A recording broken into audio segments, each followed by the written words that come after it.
আসসালামু আলাইকুম প্রিয় দর্শক। যদি আমরা ফেসিং বা পয়েন্টিং গাঁথনিতে যদি লিলটেন করে থাকি তাহলে সেই ক্ষেত্রে আমরা লিলটেনটা কীভাবে করি এটা আপনাদের দেখাবো।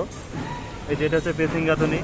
ফেসিং গাঁথনি এই লিলটেনটা আমরা করছি, তো এটা এখন আমাদের দক্ষ মিস্ত্রি দিয়ে কাজগুলো করানো হয়।